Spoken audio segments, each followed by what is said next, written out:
வணக்கம் மக்களே. நம்ம கார்த்திக் கதையில டிசம்பர் 14 என்ன நடக்க போகுது அப்படிங்கறத பத்தி தாங்க இந்த வீடியோல இப்ப நம்ம பார்க்க போறோம்.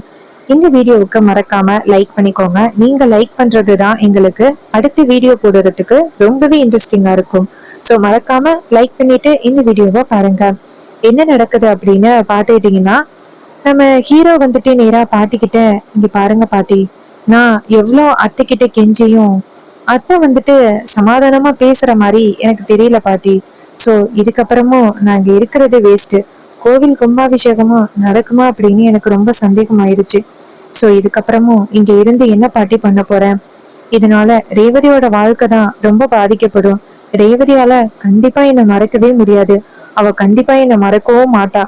இதனால ரேவதியோட வாழ்க்கை ரொம்பவே பாதிக்கப்படும். 30 வருஷமா மாறாத அத்தை இதுக்கப்புறமும் மாற போறாங்களா?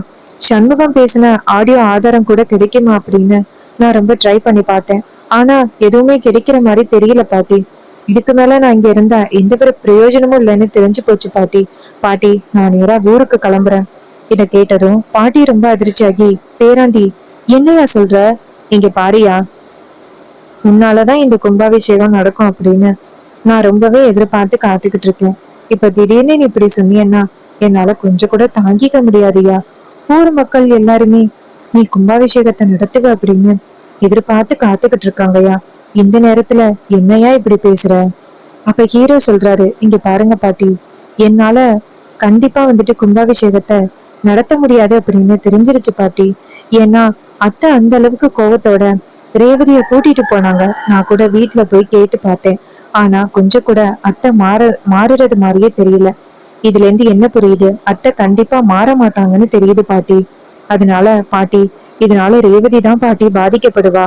நான் ஊருக்கு கிளம்புறேன் பாட்டி. இந்த கோவில் கும்பாபிஷேகத்தை நடத்தாம போனதுக்கு நான் உங்ககிட்ட ரொம்ப மன்னிப்பு கேட்டுக்கிறேன் பாட்டி. அப்ப பாட்டிக்கு ரொம்பவே அதிர்ச்சியா இருக்கு.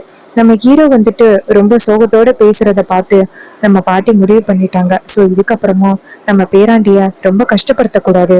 அவனுக்கு என்ன முடிவோ அதை அவனே எடுக்கட்டும் அப்படின்ட்டு பாட்டி வந்துட்டு நேரா ஹீரோ கிட்ட, சரியா பேராண்டி, இதுக்கப்புறமும் நான் உன்னை கண்டிப்பா கட்டாயப்படுத்த மாட்டேன்.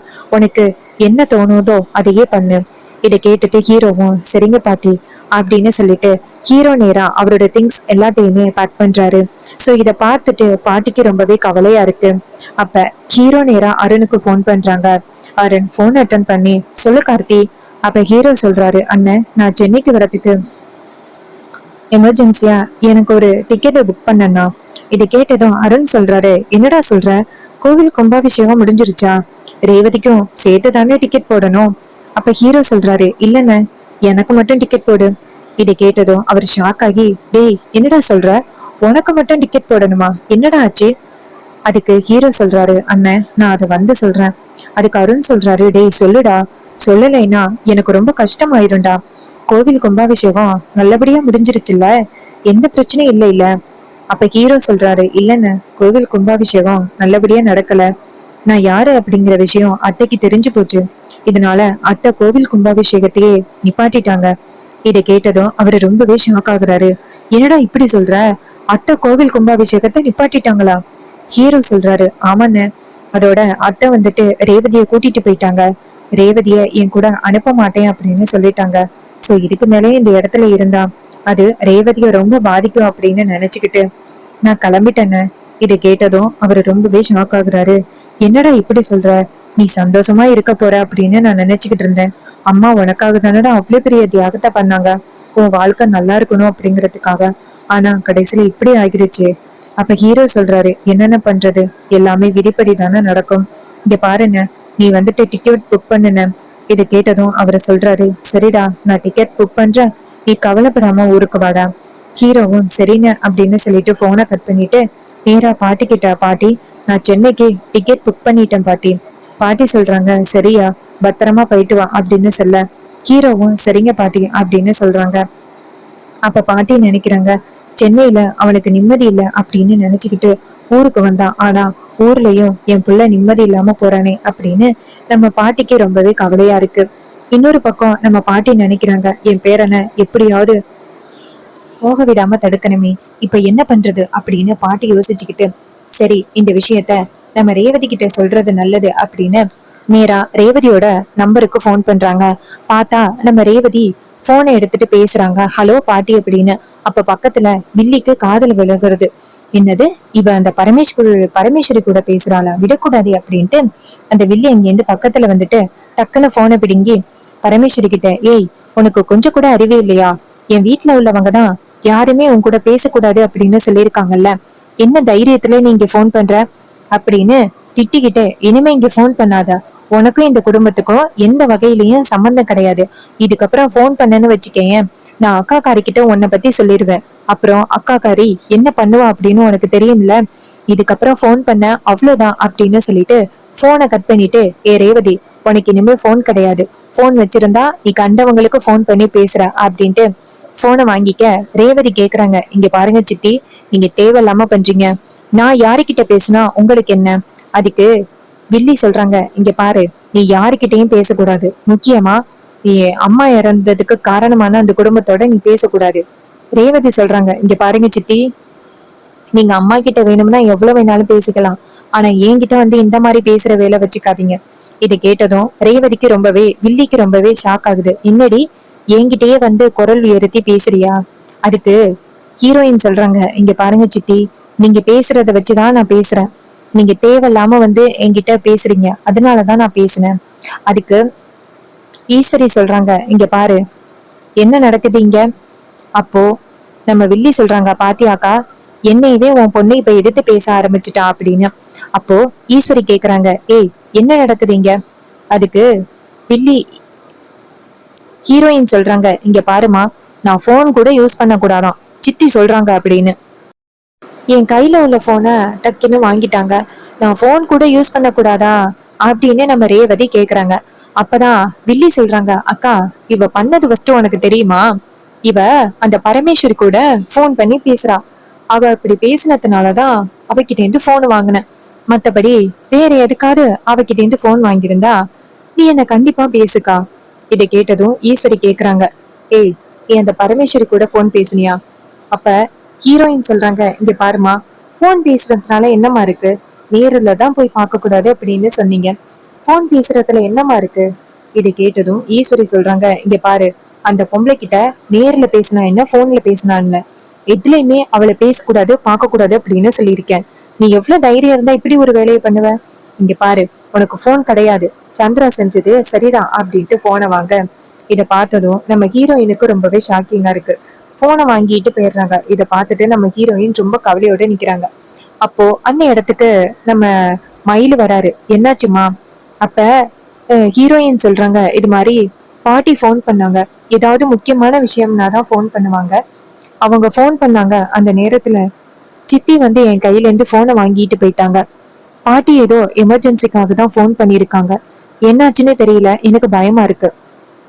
அதுக்கு அவரு சொல்றாரு, இங்க பாரு, பாட்டிக்கு தானே போன் பண்ணணும், இரு நான் பண்றேன் அப்படின்ட்டு நேரா பாட்டிக்கு போன் பண்றாங்க.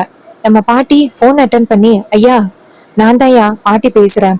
மயிலு சொல்றாரு, சொல்லுங்க பாட்டி, ரேவதிக்கு போன் பண்ணீங்களாம்ல, அதுக்குள்ளயும் சின்னத்த வந்து போனை பிடுங்கிட்டு போயிட்டாங்க, அதனாலதான் என் நம்பர்ல இருந்து அடிக்கிறேன், ரேவதி பக்கத்துல இருக்கா இந்தாங்க அப்படின்னு சொல்ல, ரேவதி போனை வாங்கி, சொல்லுங்க பாட்டி, என்னாச்சு பாட்டி, ஏதாவது பிரச்சனையா.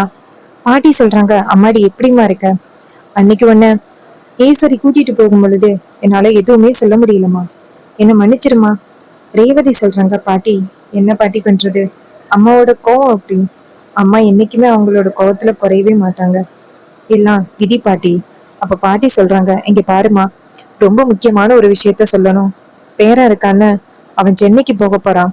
இதை கேட்டதும் ரேவதிக்கு ரொம்பவே அதிர்ச்சி. என்ன பாட்டி சொல்றீங்க. பாட்டி சொல்றாங்க, ஆமாமா, என் பேரன் சென்னைக்கு போக போறான், அவன் போயிட்டு திரும்பி வர்றதுக்கு வாய்ப்பே இல்ல, அவன் போயிட்டான்னா திரும்ப வரமாட்டாமா, நீ எப்படியாவது தடுக்கணும். இதை கேட்டதும் ஈஸ்வரி ஹீரோயின் ரொம்ப அதிர்ச்சி ஆகுறாங்க, பாட்டி நீங்க தடுங்க பாட்டி, அவரை போக வேணாம் அப்படின்னு. அவர் எப்படி பாட்டி என்கிட்ட சொல்லாம போவாரு. அதுக்கு பாட்டி சொல்றாங்க, இங்க பாருமா, இங்க இருந்தா உன்னை இன்னுமே காயப்படுத்துவேன் அப்படின்னு நினைச்சுக்கிட்டு அவன் ஊரை விட்டு கிளம்புறாமா, ஈஸ்வரியோட மனசு என்னைக்குமே மாறாது அப்படின்னு அவன் கிளம்புறாமா.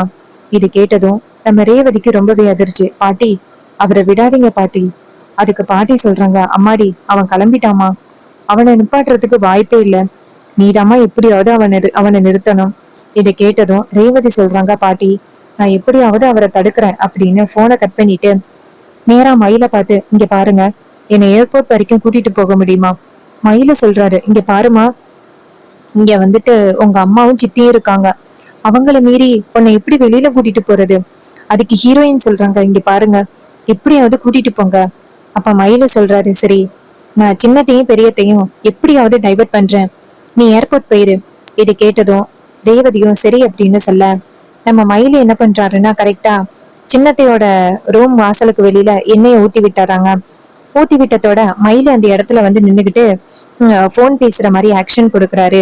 உடனே நம்ம வில்லி இருக்காங்களா, அவங்க யாருக்கிட்டயும் போன் பேசுறான் அப்படின்னு நைஸா அங்க இருந்து நடந்து வராங்க. நடந்து வந்து டக்குன்னு எண்ணெயில கால் வச்சதோட வலிக்கு கீழே விழுந்துடுறாங்க. அப்ப மயில என்ன பண்றாரு, ஐயையோ சின்னத்தை விழுந்துட்டாங்க, எல்லாரும் ஓடிவாங்க அப்படின்னு சொன்னதோட எல்லாரும் அந்த இடத்துக்கு வராங்க. அப்ப வில்லி வந்துட்டு கிளம்ப முடியாம உட்கார்ந்து இருக்காங்க. அப்ப மயில சொல்றாரு, ஐயையோ சின்னத்தைக்கு பயங்கரமா அடிபட்டுருச்சு, இதனால என்ன ஆகுமோ தெரியலையே, சின்னத்தைய உடனே ஹாஸ்பிட்டல் கொண்டுட்டு போகணும், வாங்க அப்படின்னு சொல்லிட்டு கிளம்புறாங்க. அப்ப வில்லி சொல்றாங்க, இங்க பாரு, எனக்கு அப்படியெல்லாம் எந்த பிரச்சனையும் இல்ல, நான் நல்லாதான் இருக்கேன். அப்ப ஹீரோ சொல்றாரு, இங்க பாருங்க உங்களுக்கு என்ன, மயிலு சொல்றாரு, இங்க பாருங்க உங்களுக்கு பயங்கரமா அடிபட்டு இருக்கு, உங்களை உடனே ஹாஸ்பிட்டல் கொண்டுட்டு போகணும். அத்தை என்னத்த பாத்துக்கிட்டு இருக்கீங்க, இது மாதிரி இவங்களும் இந்த வீட்டு பொண்ணு தானே, இவங்களுக்கு ஏதாவதுன்னா நம்ம கண்டிப்பா பார்த்தே ஆகணும், தூக்குங்கத்த அப்படின்னு சொன்னதோட நேரா வில்லிய தூக்கி ஹாஸ்பிட்டல் கொண்டுட்டு போறாங்க. அப்ப நம்ம ஹீரோயின் வெளியில வந்து பாக்குறாங்க, வீட்டுல யாருமே இல்ல. உடனே நம்ம ஹீரோயின் நேரா ஏர்போர்ட்டுக்கு கிளம்புறாங்க. இன்னொரு பக்கம் நம்ம ஹீரோ நேரா ஏர்போர்ட்டுக்கு கிளம்பி போயிட்டாரு. பாட்டி இதை பார்த்துட்டு ரொம்ப கவலைப்படுறாங்க. பேரன் கிட்ட எவ்வளவு சொல்லியும் கேட்கவே இல்லை, இனிமே அந்த கடவுள் தான் காப்பாத்தணும் அப்படின்னு நம்ம ஹீரோயின் அங்கேருந்து போறாங்க. அங்க நம்ம ஹீரோ வந்துட்டு ஏர்போர்ட்ல நின்றுகிட்டு இருக்காரு. அப்ப ரேவதி இங்க இருந்து ஓடி வராங்க, என்னங்க அப்படின்ட்டு. அப்போ நம்ம ஹீரோ வந்து திரும்பி பாக்குறாரு. பார்த்தா ரேவதி வந்து நிக்கிறத பார்த்துட்டு நம்ம ஹீரோவுக்கு ரொம்பவே அதிர்ச்சியா இருக்கு. ரேவதி எதுக்கு இங்க வந்தா அப்படின்னு. அப்ப நம்ம ஹீரோயின் கத்துறாங்க, என்னங்க என்னை விட்டு போகாதீங்க அப்படின்னு சொல்லி சத்தம் போடுறாங்க. அப்ப நம்ம ஹீரோ இங்க இருந்து வந்துட்டு, இங்க பாரு, உன்னை யாரு இங்க வர சொன்னது? ஹீரோயின் சொல்றாங்க, என்னை விட்டு எங்க போக பாக்குறீங்க, அம்மா கண்டிப்பா மனசு மாறுவாங்க, அது வரைக்கும் கொஞ்சம் டைம் கொடுங்க. அதுக்கு அவர் சொல்றாரு, இங்க பாரு, அத்தை கண்டிப்பா மனசு மாறதுக்கு வாய்ப்பே கிடையாது, அதனாலதான் நான் இப்படி ஒரு முடிவெடுத்தேன். ஹீரோயின் சொல்றாங்க, இங்க பாருங்க, அம்மா கண்டிப்பா மனசு மாறுவாங்க, அதுக்கான வாய்ப்பு இருக்கு, எனக்கு கொஞ்சம் டைம் கொடுங்க அப்படின்னு சொன்னதும் உடனே ஹீரோவும் சரி ஓகே அப்படின்னு சொல்றாரு. அதுக்கப்புறம் ஹீரோயின் ஹீரோவை தடுத்துறாங்க. அப்புறம் ஹீரோ அவரோட திங்ஸ் எல்லாம் எடுத்துக்கிட்டு மறுபடியும் வீட்டுக்கு வராரு. அப்ப ஹீரோயின் நேரா ஹீரோ கிட்ட, இங்க பாருங்க, அம்மாவோட மனசை மாத்துறது என்னோட கடமை, நீங்க தயவு செஞ்சு இந்த மாதிரி என்கிட்ட சொல்லாம போவாதீங்க அப்படின்னு சொல்ல ஹீரோவும் சரி அப்படின்னு சொல்லிட்டு அந்த இடத்துல இருந்து போறாரு. நம்ம ஹீரோயின் நேரா வீட்டுக்கு வராங்க. இன்னொரு பக்கம் அந்த வில்லிக்கு கட்டு போட்டு நேரா வீட்டுக்கு கொண்டு வர ஹீரோயின் நேரா வில்லி கிட்ட, ஐயோ சித்தி என்னாச்சு சித்தி உங்களுக்கு அப்படின்ட்டு. அதுக்கு அவங்க சொல்றாங்க, யாரோ என்னை எண்ணெயை கொட்டி விட்டுட்டாங்க, வலிக்கு விழுந்துட்டேன், யாரோ இது வேணுக்குமே பண்ண மாதிரி இருக்கு. அதுக்கு மயில சொல்றாரு, இங்க பாருங்க, இப்படியெல்லாம் வேணுக்குன்னா யாராவது பண்ணுவாங்களா, அப்படியெல்லாம் யாரும் பண்ணல, ஏதோ தெரியாம யாரோ கொட்டியிருக்காங்க, அதை நீங்க கண்ணுமுக்கு தெரியாம பார்த்து நடந்து வந்து வலிக்கு விழுந்துட்டு இப்ப யார குறை சொல்றீங்க, இங்க பாருங்க அப்படியெல்லாம் யாரும் எதுவும் பண்ணல அப்படின்னு சொன்னதும் நம்ம வில்லி நினைக்கிறாங்க, கண்டிப்பா இது இவனோட பிளான் தான், நம்மள வேணுக்குமே இப்படி பண்ணிருக்கான் அப்படின்னு வில்லி நினைக்கிறாங்க. ஈஸ்வரி சொல்றாங்க, இங்க பாரு சந்திரா, தயவு செஞ்சு நீ ஒழுங்கா பார்த்து நட, இதோட நீ 2வது தடவை இந்த வீட்டுல விழுறது அப்படின்னு சொல்லிட்டு கூட்டிட்டு போயிட்டு ரூமுக்குள்ள விடுறாங்க. மயிலை நேரா ஹீரோயின் வந்துட்டு, என்னாச்சு, சகலைய தடுத்தியா? அப்ப ஹீரோயின் சொல்றாங்க, அதெல்லாம் தடுத்துட்டேன், அவரை போகவே நானே சொன்னேன், அவரும் போகலன்னு சொல்லி வீட்டுக்கு வந்துட்டாரு. இதை கேட்டதும் மயிலுக்கு ரொம்பவே சந்தோஷம், படா எப்படியோ தம்பிய போக விடாம தடுச்சாச்சு, அவரு அத்தையோட மனசை மாத்த முடியாது அப்படிங்கறதுக்காக தான் அப்படி ஒரு முடிவு எடுத்துட்டாரு. இதை கேட்டதும் நம்ம ஹீரோயின் சொல்றாங்க, ஆமா அப்படின்னு சொல்லிட்டு. சோ இந்த கதை உங்களுக்கு பிடிச்சிருக்கா? இந்த கதை பிடிச்சிருந்துச்சுன்னா இந்த வீடியோவுக்கு மறக்காம லைக் பண்ணிக்கோங்க. நீங்க லைக் பண்றதுதான் எங்களுக்கு அடுத்த வீடியோ போடுறதுக்கு ரொம்பவே இன்ட்ரெஸ்டிங்கா இருக்கும். ஸோ மறக்காம லைக் பண்ணிட்டு இந்த வீடியோவை பாருங்க. வேற ஏதாவது கதைகள் பத்தின ரிவ்யூஸ் வேணும் அப்படின்னா மறக்காம கமெண்ட்ல சொல்லுங்க. தேங்க்யூ ஃபார் வாட்சிங்.